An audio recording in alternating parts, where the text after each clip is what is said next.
National media has no idea what to expect from the Florida Gators in 2025.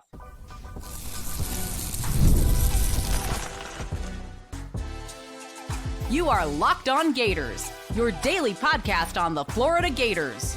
Part of the Locked On Podcast Network, your team every day. Hello and welcome back to another episode of Locked On Gators, part of the Locked On Podcast Network, your team every day. Thanks for making Locked On Gators your first listen of the day every day. We are available daily and free wherever you listen to the podcast and on YouTube. Happy Thursday.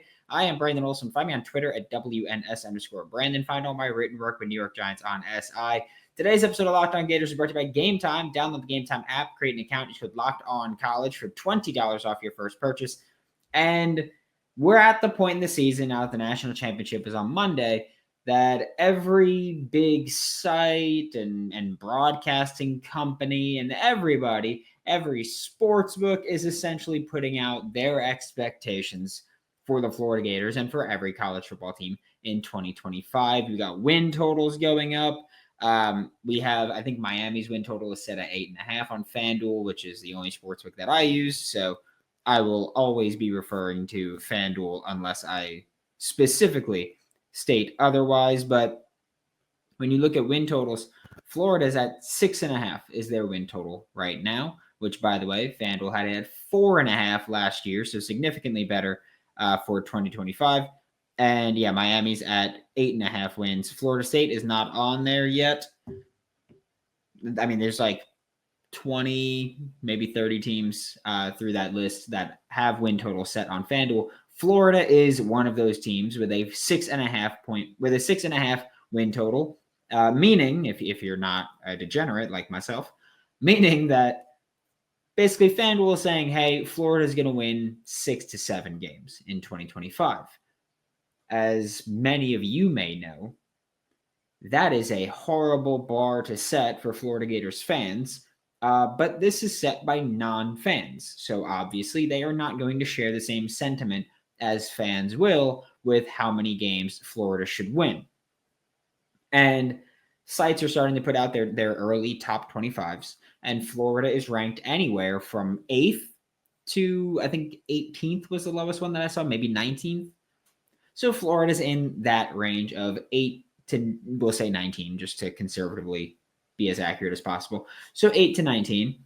And the fact remains that these sports books, these national media sites, publications, whatever you want to call them, have no freaking idea where to put the Florida Gators. And there's a lot of reasons for that. We'll talk about the offense and then the defense in a little bit. But I did want to say that for the national media to try to properly gauge this Florida Gators team, I think it's an impossible mission. I will give them a little bit of credit there. Like 6.5 for me is not what I expect for the Florida Gators. I've said I expect them to make the college football playoff. That's my expectation for this season. That's 9 wins, right? Alabama almost did it with a meh schedule, and 9 wins. They were the first team out, right? Florida, if they were to have 9 wins with their schedule, they would probably be in that top 12, right? So we'll say that 6.5, I already took the over. I posted the picture on Twitter on, I think it was Tuesday, the day that I saw the win total come out. Put $100 on Florida to go over that, because I do think that this team, even if they don't reach the expectations of 9 wins or the college football playoff, I do think that this team will win 7 or more games, right? And again, I forgot if I mentioned this already, but FanDuel had Florida at 4.5 wins last year.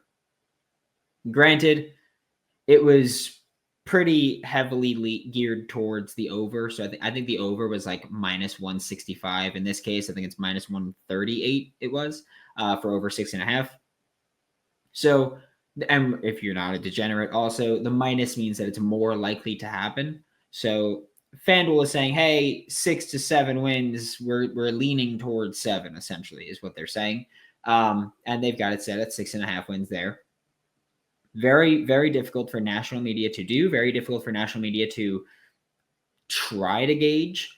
But it's also just really tough because last year you saw a tale of two teams with the Florida Gators, right? You look at the first half of the season, and Florida's, 3-3 at the time, if I'm not mistaken? 3-3, I think it was, with losses to Miami, Texas A&M, and Tennessee. So 3-3 through your first 6 games. You had beaten Samford, UCF, and Kentucky.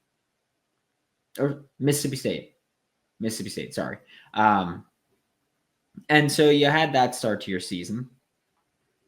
Tough to gauge. You end the year on a 4-game winning streak, including beating teams that people thought were going to be in the playoff.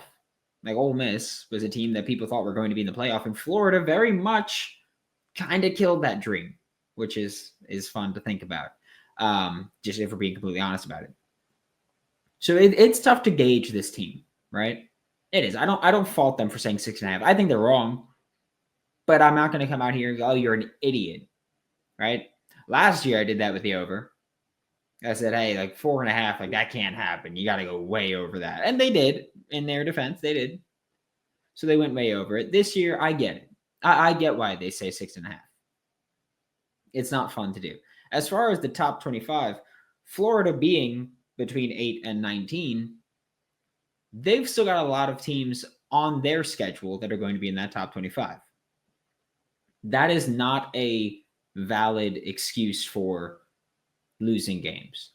Because I know that there are some people that say, hey, the way that they come up with these win total is basically how many teams are you playing that are going to be ranked ahead of you? That's how we'll do it. How many teams are you going to be playing that you're going to be on the road? We're going to think you're going to drop one of those or something like that, right? But for the way that I think FanDuel does it is that they basically run thousands of simulations, put what Florida's at win total wise, and that's what it is. So it's the simulations, which are, of course, not entirely accurate, right? For the most part, grand scheme of things, sure, they're going to be pretty accurate, but national media has no idea where to put the Florida Gators. And this is a thing we talk about every freaking year here. It's impossible to be good at covering college football on a national scale. The NFL, it's tough to be good at covering on a national scale. There's 32 teams there. Each of those teams has 53 active players or 53 active roster members. College football, way more teams, way more players on each team, way more volatility, and way more roster turnover. It's hard to really gauge nationally. So as far as what national media says, and we'll have some national media writers on or national media personalities on before the start of the season, like we did last year. But again, it's not possible to be good at it. So I want to make it clear that I don't really give a damn what national media says. I'm trying to just give the logic behind some of these picks. And we'll talk about the offense and how that plays into the expectations when we get back with Locked On Gators. Therapy is a game changer. It can help manage stress, improve sleep, and communicate more effectively. But finding the right therapist and fitting sessions into a busy schedule can be a challenge. And that is where Talkspace comes in. Talkspace is the leading virtual therapy provider. It makes getting the help you need easy, accessible, and affordable, right? As a listener of Locked On Gators, you'll get $80 off your first month with Talkspace when you go to Talkspace.com/LockedOnCollege and enter promo code SPACE80. To match with a licensed therapist today, go to Talkspace.com/LockedOnCollege and enter promo code SPACE80 to get $80 off your first month and show your support for the show. That's Talkspace.com/LockedOnCollege with promo code SPACE80. Thanks for making Locked On Gators your first listen of the day every day. We are available daily and free, wherever in the podcast and on YouTube. And like I've said, with the Florida Gators win total set at 6.5, there's reasons for that, right? Some people may just say, hey, Billy Napier's your head coach. I don't think Vegas gets that opinionated about coaches. I think Vegas is very much like, hey, how many games is roster going to win? Unless you're talking about the elite of the elite, or the bottom of the barrel coaches. Bottom of the barrel coaches probably get, hey, we're going to lean towards you're not going to reach expectations. And elite of the elite probably get, hey, even if we don't love this roster, we're going to lean towards you're going to do it. But for the most part, I do think it's very much just a gray area for Vegas and for national media. For the Florida Gators offense, a lot of the offense is returning, right? Who's gone that were starters by the end of the year? Excluding injuries, we'll say, because defense, that's relevant. But for offense, who's starters that are gone excluding injuries? Montrell is gone, but running back by committee, and he was not your most productive back, so you're not going to deal with too much of that with Montrell Johnson gone. Brandon Crenshaw-Dixon's gone. Good right tackle. You lost him. Elijah Badger's gone, and Chim DK are gone. Your two most productive receivers. By the end of the year, Arliss had been benched, so Arliss is irrelevant to the equation of what you lost. So with how much of your offense is returning, how much of your offensive production is returning, you should be able to find success, right? For me, I think where national media and where just non-Florida Gators fans really start to, I don't want to say question, but where they're concerned maybe, or I screw it, we'll say questions. Where their questions come in is a lot around DJ Lagway, right? DJ Lagway is a quarterback in year 2 who did not start the entire year, was not healthy the entire year, which, by the way, that might play a part in the 6.5 win total also. DJ Lagway has been in college for 1 year, and he missed time with that injury, right? And when he came back, he was not fully healthy from that injury. So for Vegas's knowledge, they're going to look at that and say, hey, well, we don't know if he can stay healthy, and if they lose him, they're probably going to lose more games. So you could say that. But DJ Lagway in year 2 is going to need to find a way to be productive while also losing Elijah Badger and Chim DK as the two most productive receivers on the roster by a huge margin, right? By a huge margin. It was Elijah Badger and Chim DK. Trey Wilson missed, 8.5 games, we'll say, with injury. So Trey Wilson wasn't there. Chim DK's gone. Elijah Badger's gone. A lot of receiving production is gone. Montrell Johnson is rushing production. That's gone. But again, you've got Jaden Baugh back, Katie Daniels back, Jacoby Jackson back. You got production coming back. But you need to see DJ Lagway replace the receiver production that you lost, but you also need to see DJ Lagway take another step. This is the thing we talked about. I think that for a true freshman, I think DJ Lagway played really good football. I think that for a true freshman, DJ Lagway was really good. Great, you could argue, right? But I think overall, as a starting quarterback in the SEC, I don't think he was awesome. I think that there are valid questions surrounding him with taking the next step. I think that him struggling against a group of 5 team that was missing quite a few players in Tulane in the bowl game, which I understand, bowl game, but they were dropping 8 in coverage, rushing 3, and you had 2 ugly picks in that same fashion. And so I think that there are cause for concern, and it makes a lot of sense because you need DJ Lagway to put together a better overall play as a sophomore. It's not to knock him in any way, shape, or form. Again, he was a true freshman. If you had expectations for him to step in and be elite right away, he wasn't, and that's your fault for having those expectations. So I think that that's one of the reasons why non-Florida fans are a bit more skeptical than Florida fans. Is not just, oh, well, what are all these question marks? It's, well, DJ Lagway needs to get better, and that's your quarterback, and that's a very important part of your football team. Who would have thought that, right? Who would have thought? So there's that with DJ Lagway and the Florida Gators in general. But that's only part of it, right?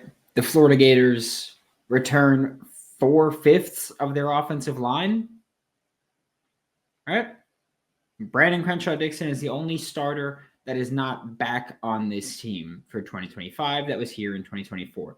And yeah, there will likely be some sort of battle at a couple of spots, I'd like to imagine. And no, it's not you don't like Damian George thing. I do think that on the offensive line, there's going to be competition at basically every spot except Austin Barber and Jake Slaughter. I think both guard spots and right tackle are going to have competitions, and whoever wins, wins. If that's Damian George, it's Damian George. If it's not, it's not. But I do think that there's going to be that continuity of the offensive line. I feel like there's a lot of national media and non-Florida fans that don't respect the continuity of the offensive line and straight up don't respect what the offensive line was in 2024, which again was not this elite offensive line, but they also weren't bad. They just weren't elite. They played decently as a unit, not great as a unit, had a couple of individual successes, but I do think that another year of that continuity will help them and should help this offense exceed expectations. The big question mark, I think, is just DJ Lagway. And I don't mean that as a negative around DJ Lagway. I want to make that one clear as well. I'm not saying the question mark is that, well, is he good? I think he's good. I think he's damn good. You put it on film, he was pretty damn good. You put out his physical skill set, pretty damn good. I was deciding between saying skill set and tools, but pretty damn good there. I do think the offensive expectations should be to be considerably better than they were in 2025. Because I do think that even if DJ Lagway does not take all of the steps that I've said I need him to take or that I'm expecting him to take or that I think he's going to work on this offseason, I do think that you'll see at least some of that climb. And when you see some of those improvements, your offense overall will benefit from it. So yeah, I don't know if he's going to be this elite Heisman caliber quarterback, but I do think that when you look at what he did in 2024, deep ball was there, incredibly successful and consistent. So deep ball is great. His mobility, should he be fully healthy, going to play a factor in all of this, right? And then if you just look at him, the game slowing down for him a little bit, him being able to run the offense more consistently. Because like I've said, one of my biggest issues was that he himself and the offense in general were not playing sustainable offense. It was very boom or bust offense. And that's not going to win games. I do think that if DJ Lagway takes those next steps to play more sustainable football, then we're looking at an extra couple of wins that would come from that, right? So I think with the offense, that those are the question marks and where the, I guess, doubts may come in from non-Florida Gators fans. Then there's the defense, which if you paid attention to the national stuff, I do think that there are quite a few concerns about the defense, but we'll talk about that when we get back with Locked On Gators. Attending NFL playoff games is an experience like no other. The energy, the excitement, the connection with other fans, unmatched, right? It's incredible. It's just nothing compares to it with the NFL. Like playoffs are just different. You look at some games like the Chiefs and the Bills, those are like college games. They get really freaking loud. Crowd takes people out of it. It's great. If you want to go see a playoff game near you, if there is a playoff game near you, go look at Game Time to make it easier to create those unforgettable moments. With their new feature, Game Time Picks, it filters out the fluff and shows you only the best deals on great seats so you can focus on what matters, being there. Take the guesswork out of buying tickets with Game Time. Download the Game Time app, create an account, and you code Locked On College for $20 off your first purchase. Terms apply. Again, create an account with code Locked On College for $20 off. Download Game Time today. Last minute tickets, lowest price guaranteed.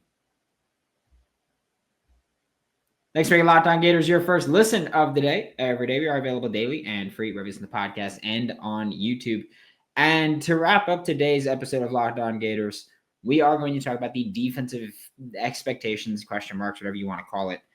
But Florida's defense does have returning talent, not as much as Florida's offense has, but Florida's defense does have returning talent, right?